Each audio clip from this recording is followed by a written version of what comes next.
तो उन्होंने पूछा गणेश जी फ्री कब रहते हैं? तो हमने कहा अब ये तुम्हारे ऊपर, हमको तो मालूम भी नहीं, हम तो अपॉइंटमेंट लिए भी नहीं उनसे, तो तुम्हें ज्यादा स्मरण हो।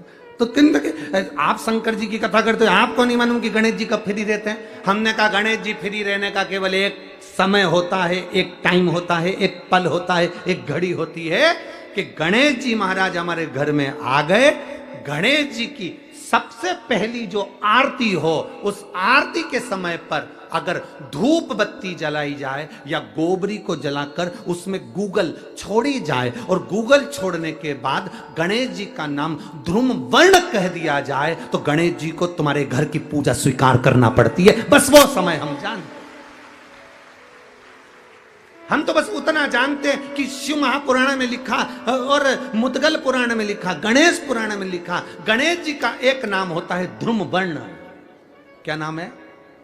ध्रुम वर्ण गणेश जी का एक नाम होता है। जब हम धूप जलाकर और धूप लगाने के बाद में गणेश जी की सबसे पहली आरती करने के पहले अगर हम सबसे पहली आरती गणेश जी की कर रहे हो, अपने घर में स्थापना कर रहे हो, बिठा रहे हो, और तुम चाहते हो कि गणेश जी मेरे घर में आके मेरी पूजा को स्वीकार करें और जो मांगू मेरा गणेश मुझे दे 10 दिन के अंदर, तो पहला नाम लेकर पुकार लेना ध्रुम वर्ण विनायक, बैठो, बस काम हो गया। वो फ्री होकर आता है, वो बैठता है, अलमस्तता में बैठता है।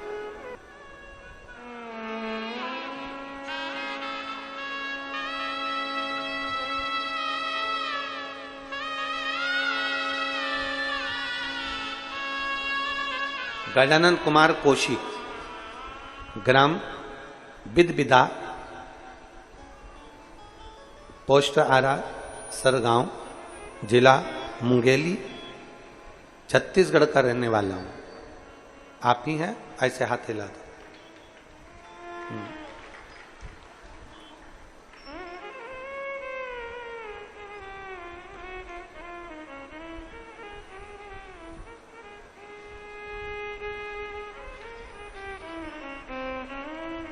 आइए एक बेलपत्र ले जाओ, आ जाओ, आ जाइए। गुरुदेव,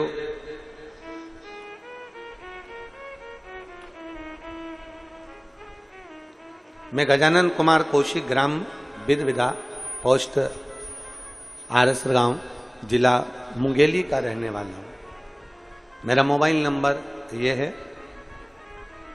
मेरी धर्मपत्नी सत्यावती कौशिक आस्था टीवी पर आपकी कथा सुनती है।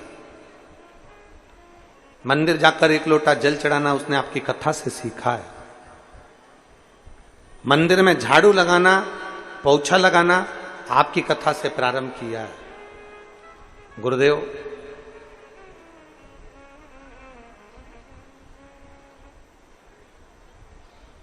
सरकारी नौकरी के लिए 10 साल से कोशिश कर रहा था, पर सरकारी नौकरी लगना बहुत कठिन काम।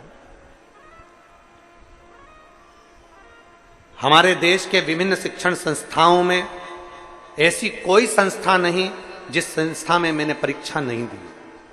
प्रत्येक शिक्षण संस्था में मैंने परीक्षा दी, पर मेरी सरकारी नौकरी 10 साल से नहीं लगी। तब मेरी पत्नी ने मुझसे कहा कि वो सियोर वाले महाराज कहते हैं कि बन सके अपने नजदीक में अगर कभी शिव पुराण की कथा हो तो एक बार पंडाल में जाकर जरूर सुनो। पंडाल में बैठकर एक बार दिल लगाकर कथा सुनो। मैं पानी की बोतल रख लेती हूं, बिछाने का आसन रख लेती हूं, छाता रख लेते हैं और चलते हैं कथा में। थोड़ा सा सामान बच्चों का खाने का रख लिया, आसन, छाता, पानी की बोतल लेकर 5 अगस्त को आप 2023 में तिल्दा नेवरा में कथा कर रहे थे। हम वहां पंडाल में कथा सुनने के लिए बैठ गए थे। एक दिन के लिए मन लग गया, 2-3 दिन वहीं रुके, कथा का लाभ लिया। 10 साल से मैं तैयारी कर रहा था, पर मेरा कहीं पर भी सरकारी नौकरी नहीं लगी। तब मेरे बाबा ने ऐसी कृपा करी, कथा सुनकर आया, उसका 3 महीना भी पूरा नहीं हुआ और बाबा की कृपा से मेरा सबसे बड़े शिक्षण संस्थान में, आधुनिक पुस्तकालय में, भारतीय प्रौद्योगिक संस्थान में, IIT हैदराबाद में मेरा सिलेक्शन हो गया। मैं बाबा को धन्यवाद देने के लिए आया। मेरे शिव की कृपा क्या होती है गुरुदेव, सत्य मायने में तो मैं भी ऐसा ही समझता था कि ऐसे बहुत सारे कथाकार हैं, कथा करते हैं, टीवी पर कुछ भी दिखाते रहते हैं, तो मुझे लगा था कि ऐसे ही दिखाते होंगे, किसी को खड़ा कर देते होंगे। पर आज पत्र लिखकर मैं गौरवान्वित महसूस कर रहा हूं कि मेरा IIT हैदराबाद में सिलेक्शन हुआ। मैं बाबा को धन्यवाद देने के लिए। एक शिव तत्व,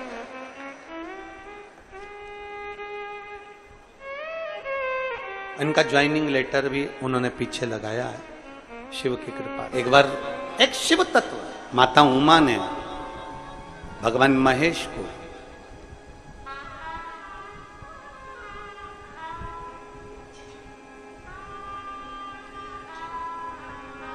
सौराष्ट्र की पवित्र भूमि पर भ्रमण करने के लिए बुलाया। माता उमा ने भगवान महेश को सौराष्ट्र की पवित्र भूमि पर भ्रमण करने के लिए बुलाया, जिस भूमि पर भगवान शंकर ने चंद्र को काया के रोग से मुक्त किया था। आज उमा महेश दोनों सौराष्ट्र की पवित्र भूमि पर भ्रमण कर रहे। हमेशा शंकर पार्वती नंदी पर बैठकर जाते थे,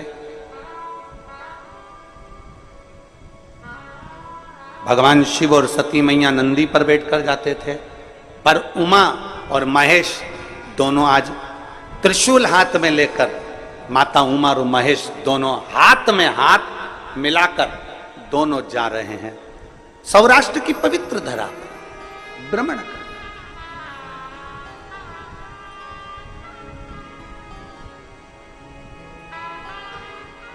और सौराष्ट्र की पवित्र भूमि पर घूमते घूमते माता उमा ने भगवान महेश से 3 प्रश्न कर लिए।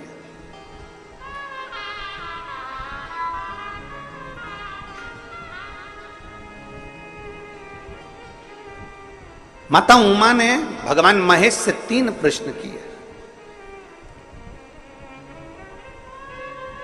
उसमें सबसे पहला प्रश्न था, प्रभु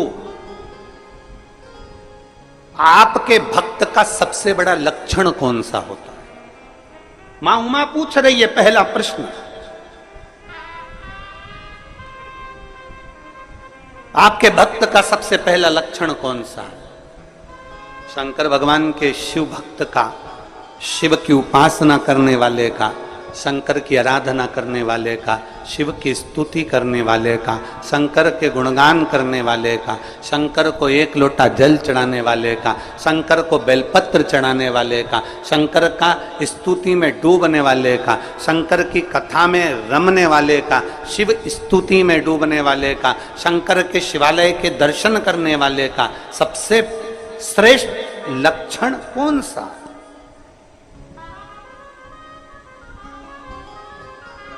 सबसे श्रेष्ठ लक्षण कौन सा? भगवान शंकर ने कहा, पार्वती